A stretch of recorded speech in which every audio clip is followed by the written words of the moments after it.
You know, a few years ago, there was a series of books that came out. I don't know if any of you remember this. The books were called Choose Your Own Adventure books. You ever remember those books?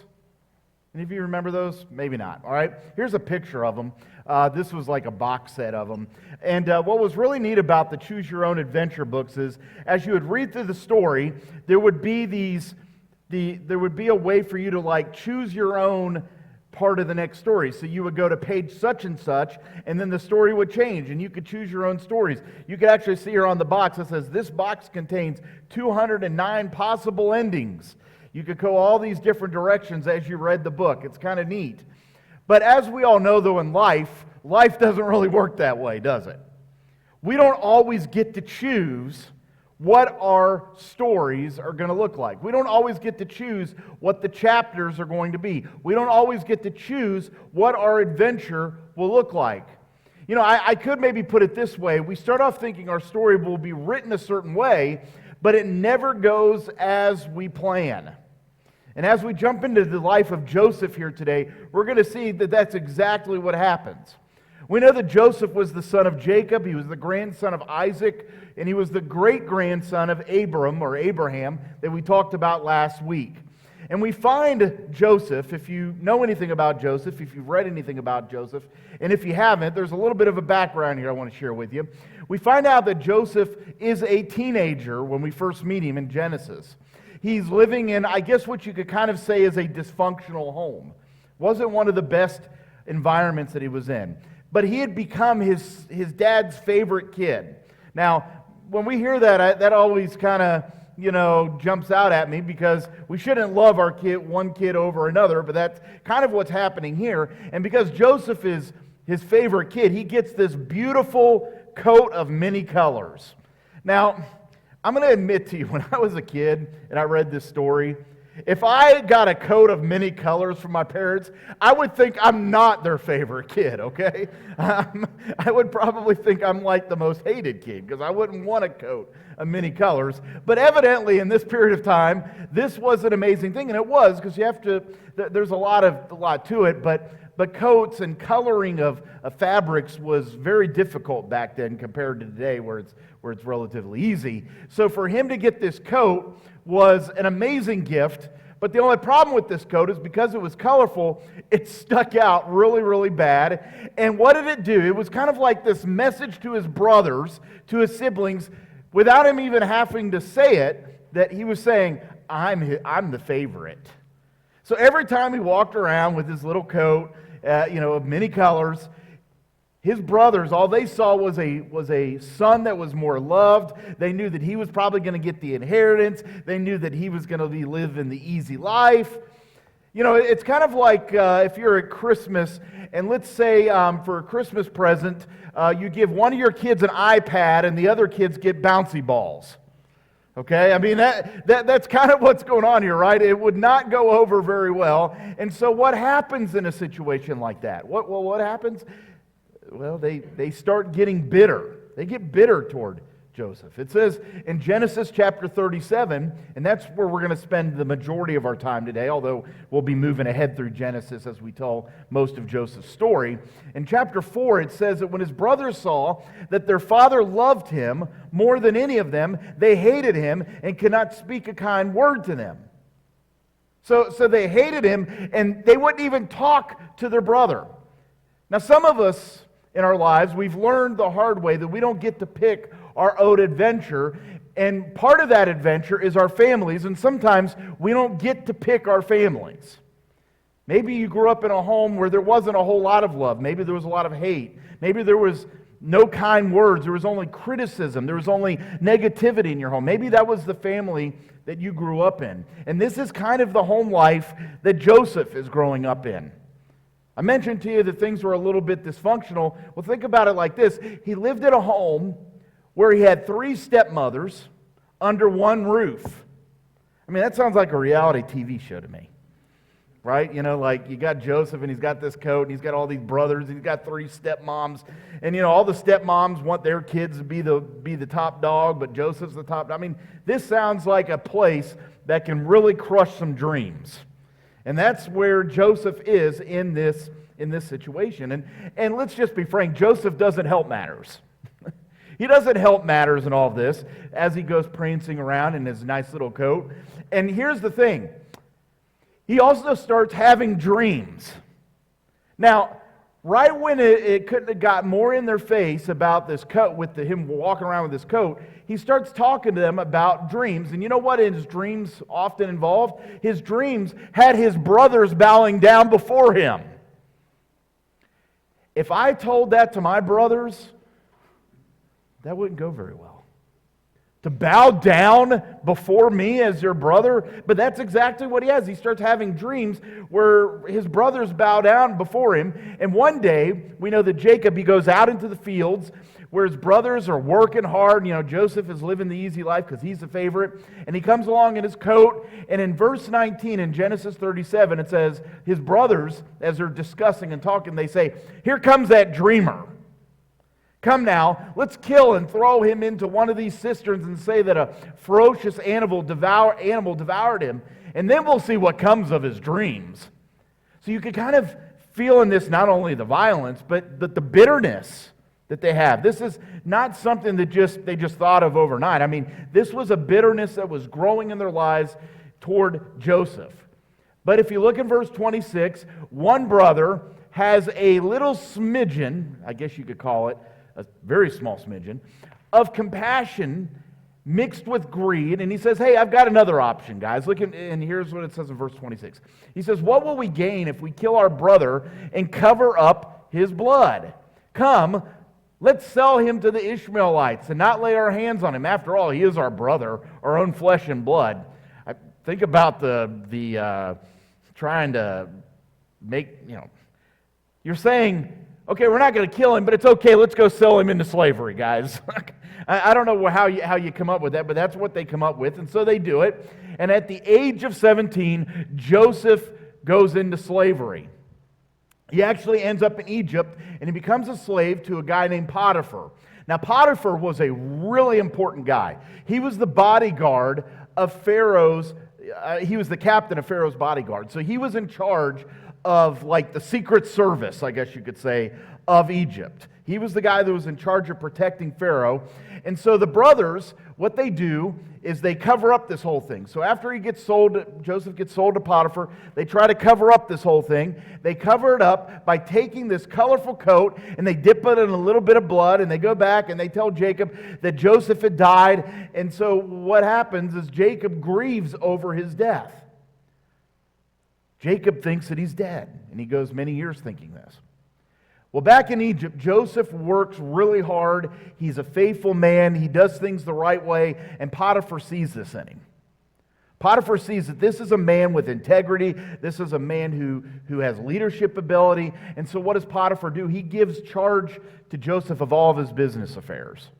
He becomes a very important man in Potiphar's house.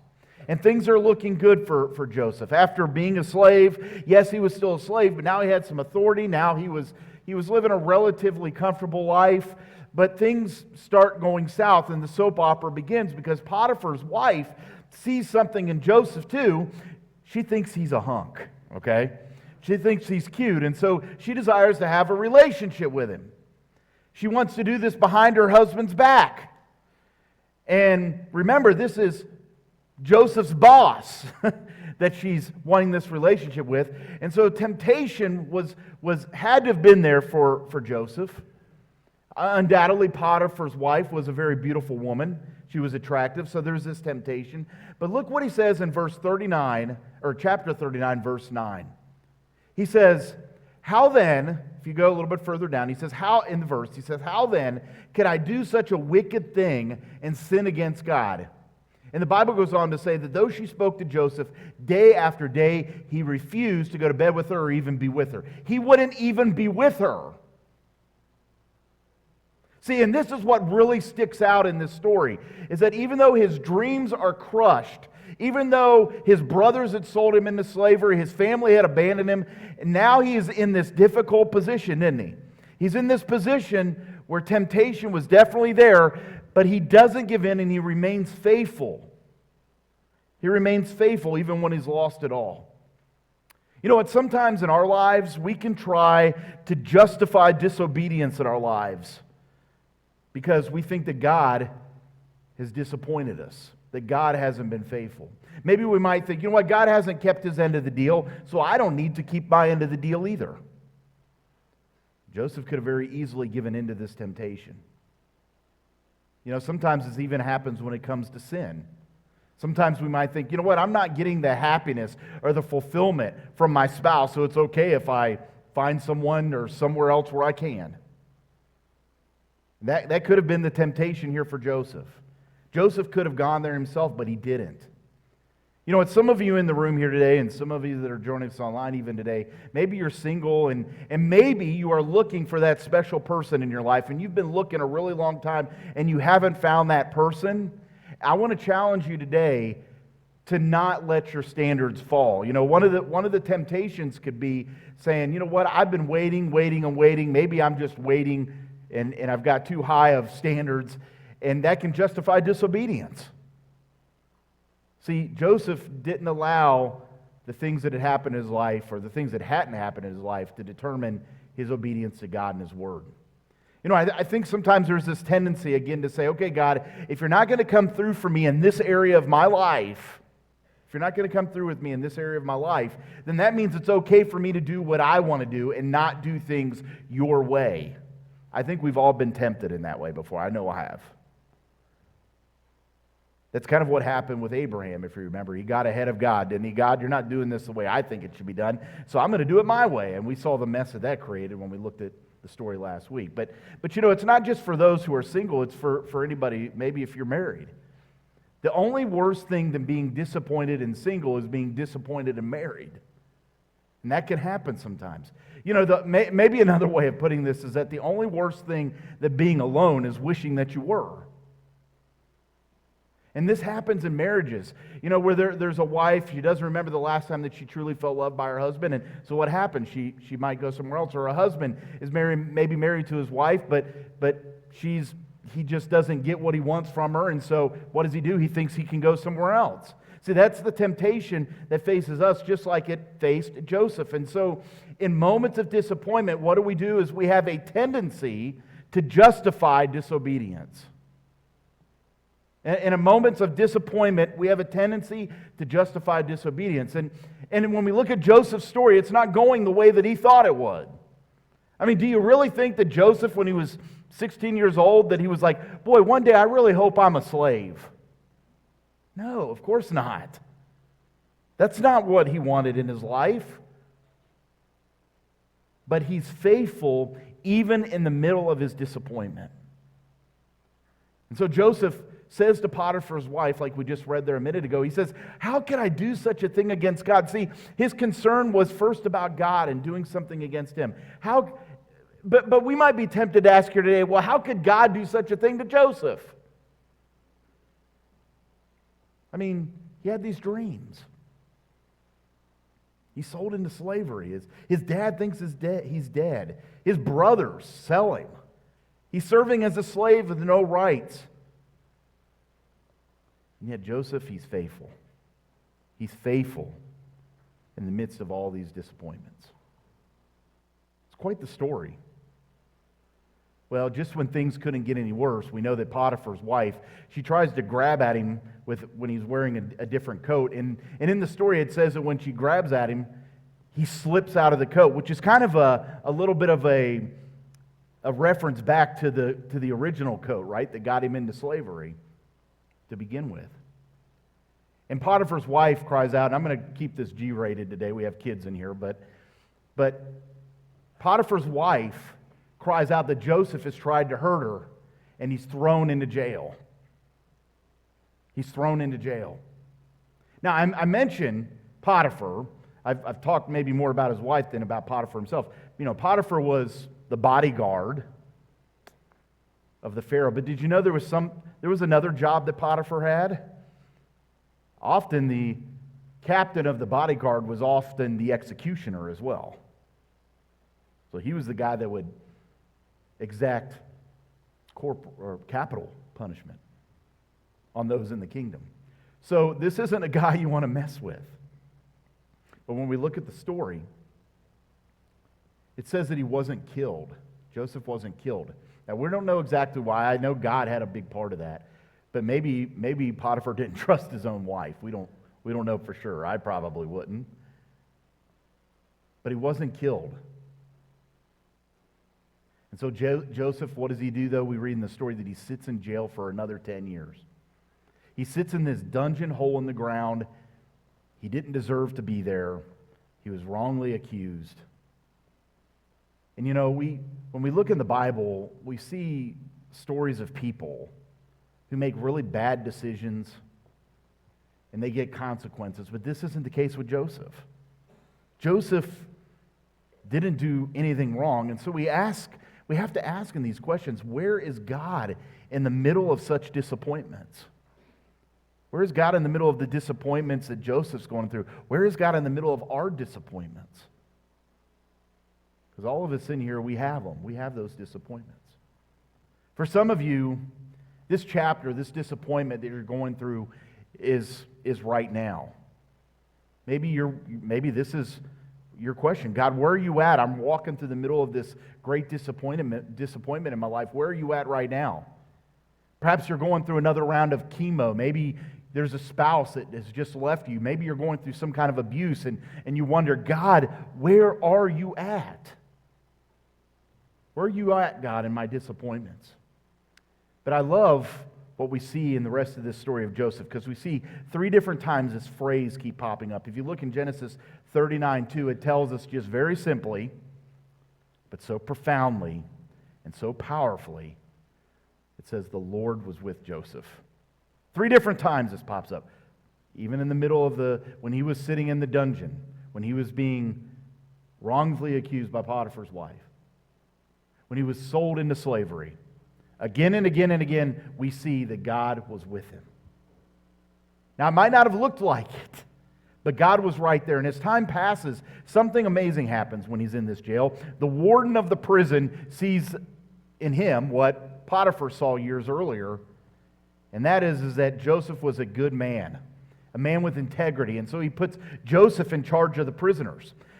Now, when we look here, some dreams come back into the story of Joseph, but they're a little bit different than the dreams that Joseph had earlier, because these dreams are dreams that come from other people that he interprets. Joseph interprets the dreams of prisoners.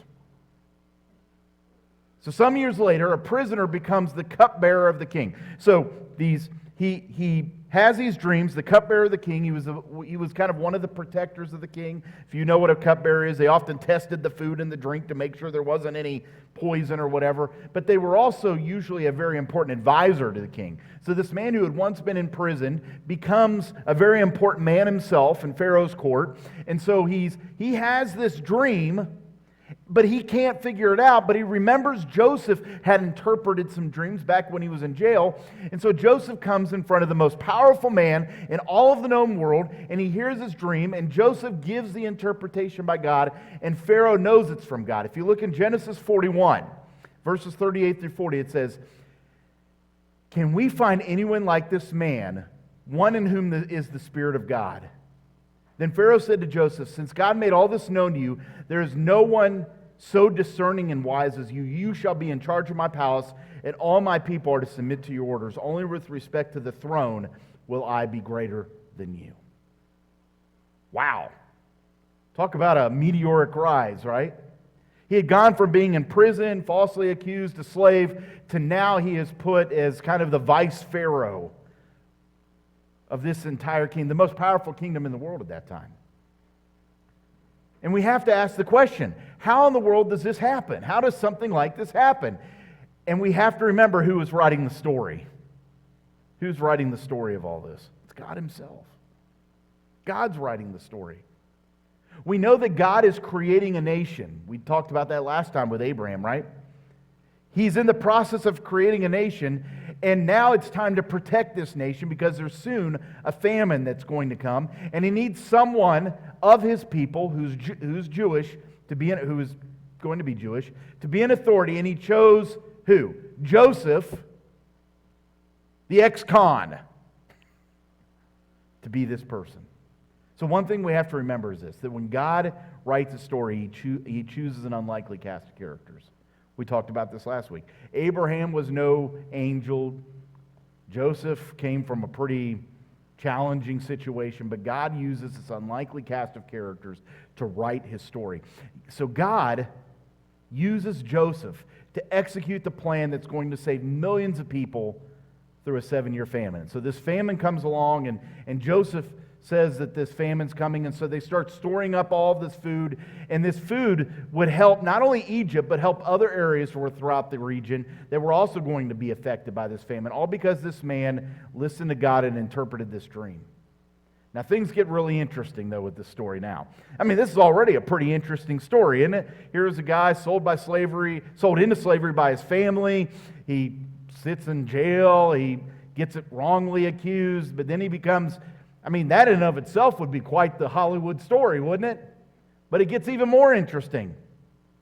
Because Jacob's father, remember him? Jacob's father, who thinks Joseph's dead, he sends his older brothers to Egypt to get some grain. Because the famine, and they knew there was grain there. They knew that they were prepared in Egypt. And so 22 years come back, and they have passed since they sold Joseph into slavery. So they come and they don't even recognize Joseph. Joseph's changed a lot. That's what a hard life will do, won't it? Sitting in prison and all these things that have happened. They don't even know who he is. So what do? They bow down before him as being the second in command of all of Egypt. Thus, the prophecy he made before him, one of the prophecies they didn't like, comes to fruition. Now Joseph knows who they are. They don't know who he is, but Joseph knows who they are. And he kind of tests them to see if they're sorry. And they seem different.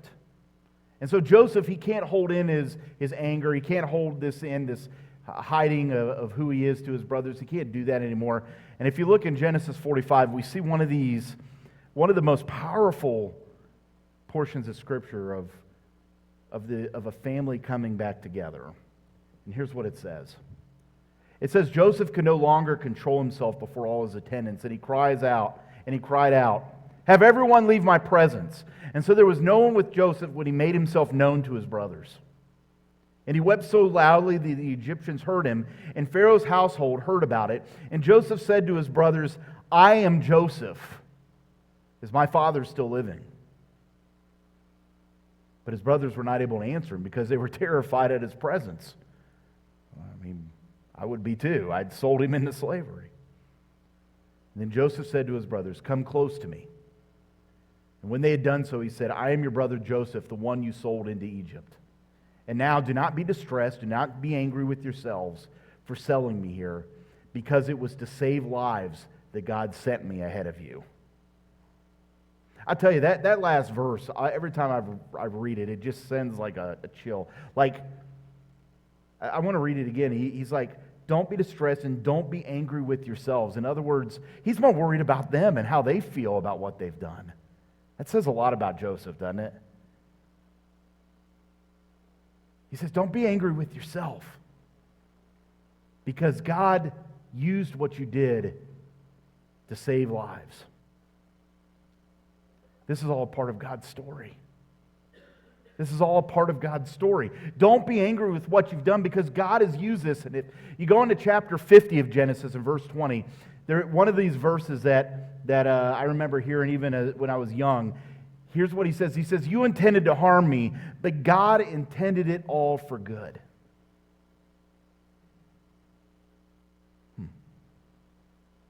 See, God didn't force Joseph's brothers to do evil and sell him into slavery, nor did God cause Potiphar's wife to wrongfully accuse. He didn't cause that.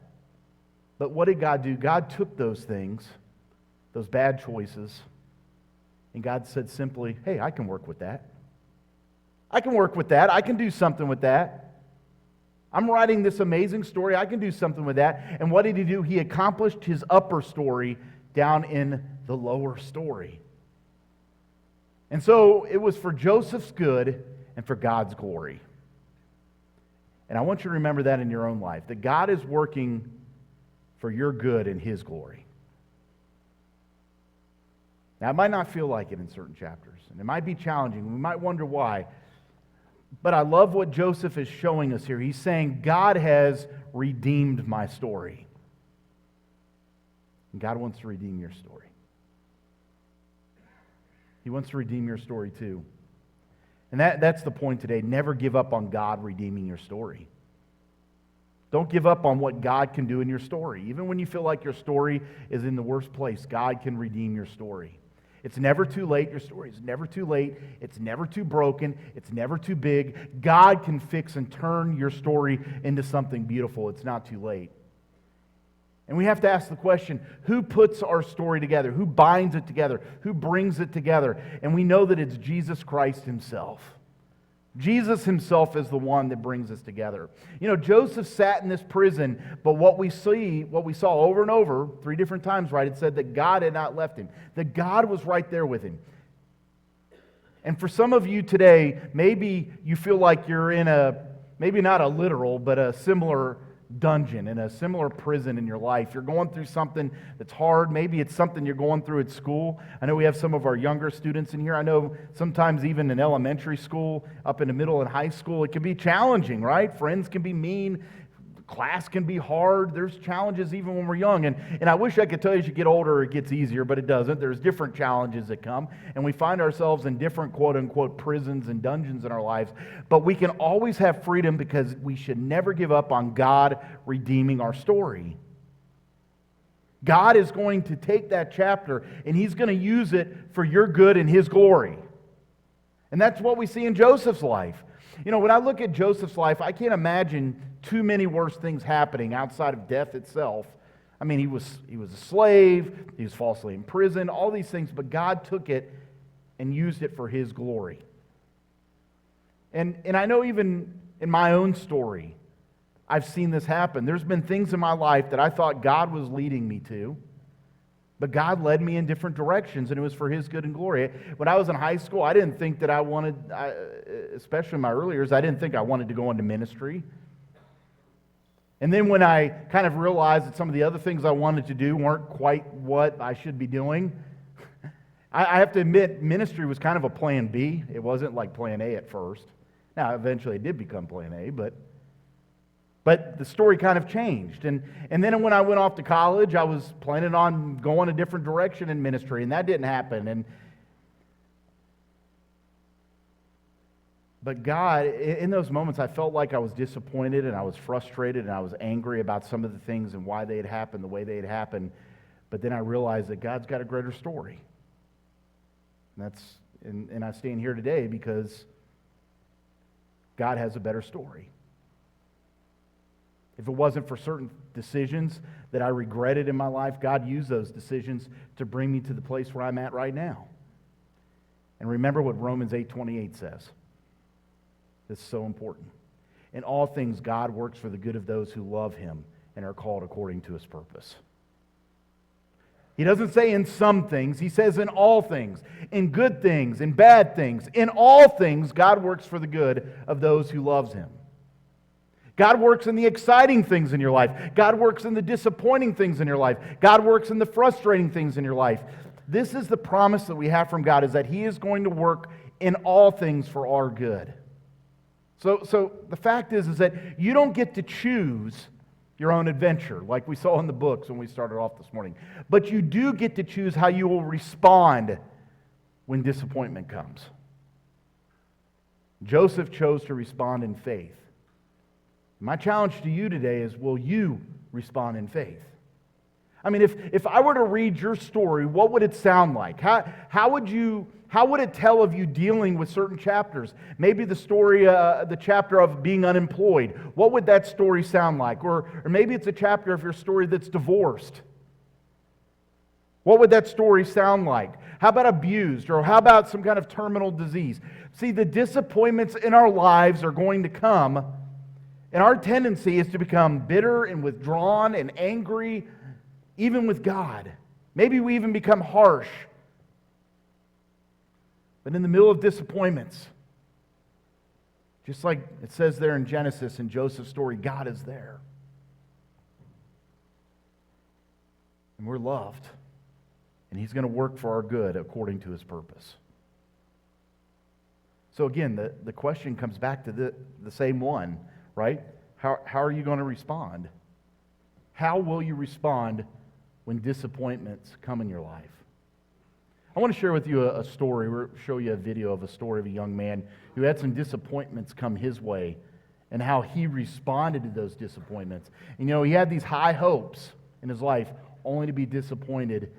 But look how he responded and see what God's doing in his life. And He can do this in yours too.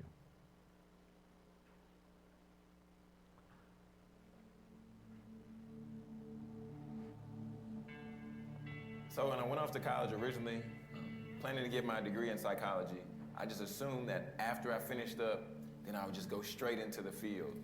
Of course, that's not the way it happened for me. I had these plans that did not happen. And then that ended up in me getting a job doing inventory, job doing retail, and doing these various things that weren't lined up with what I was pursuing originally. And then when I got to the point where I was working retail, I was actually excited about this job. I was like, oh, this is something I could do. I could see something long-term happening here. And then eventually, after time passed, what happens with new things, they get old. And then I was burnt out, was just rebellious to my manager, giving her attitude. And then I realized that this wasn't the place for me long-term. It made it hard to show up to that job every day with a positive attitude because I felt like I was being confined to just where I worked as opposed to being confined to my purpose and pursuing that. While working with these friends at this job, after we would always just go and do the happy hour thing. I was broke, just spending all my money, going out, physically exhausted. I was mentally just drained. And then I got to a point where I realized that there was so much more that I should be doing now, but I didn't know where to start. I was just seeking direction, but I didn't know where to go. And then I asked God, I was like, what do you want from me? What am I supposed to do now? I knew that if I was going to get out of my situation, I knew He was going to be the only one to help me. I wanted to just seek and get to know God on another level that I've never been able to experience before. So I decided to get plugged into a local church and also this small group where I'm seeking to have a deeper, intimate relationship with God. It's just been great to be able to dig in the Word with these guys and being around them, being discipled, and further my relationship with God in the process. Then I began to apply to a couple of graduate schools. Of course, I don't know what the end-all, be-all will be, but I do know that I have to trust God through the process, and I'm excited just that He'll just continue to order my steps, and He'll continue to place me where I need to be in the future. Mm-hmm. Yeah, I love his story. I love what he said there, that he doesn't know what the final end-all of his story is going to be. He doesn't know that final chapter. But he's decided to trust God. He's decided to have faith in God. He's going to just continue to walk in those steps. And I loved how he connected with the church and with others to help him grow in that. And that's my challenge for you. Even in the middle of these disappointments, you don't have to be alone. You don't have to be alone because, first of all, we know God is there with you, but also that being a part of a life group, being a part of the church can help you through those disappointments. And I know many of you in here, we've had discussions. And I know a lot of you have gone through some disappointments, but let me tell you, it makes it a lot easier, and it helps to see God's plan a little bit better when you're with other people. And so I want to challenge you as we close and we wrap things up here today to really think about how you will respond. How are you going to respond when you run into disappointments? Right now, your life might be one of disappointment, but we need to praise God because God gets the last word. And so I'm asking you, are you going to let Him have the last word in your life? A few questions here as we wrap things up, and then we'll pray. Here's one question. When have you allowed disappointment to hide God's purpose in your life? When have you allowed a failure, maybe it's a divorce or a job loss, when have you allowed something to hide what God might be doing in your life? I'm sure you can think of something. And what are you going to do this week again to let God write your story? Maybe it comes down to forgiveness. That's Joseph. Joseph had to forgive his brothers for God to continue to write this story and to bring them back together. Maybe it's trusting God. Maybe it's some kind of a tangible decision you need to make this week. Maybe you need to decide to do something that you've been holding back on, that's been holding you back and not allowing God to work through your story. And I guess one final question is, how are your disappointments being turned into victories right now? How could God take what you're disappointed with in your life right now and turn it into a victory that could really change your life, or maybe change others' lives? Look what it did in Joseph. He changed the lives of millions of people because of his disappointment. That's my challenge for us this week, is to think about how God can take your disappointments and turn them into victories.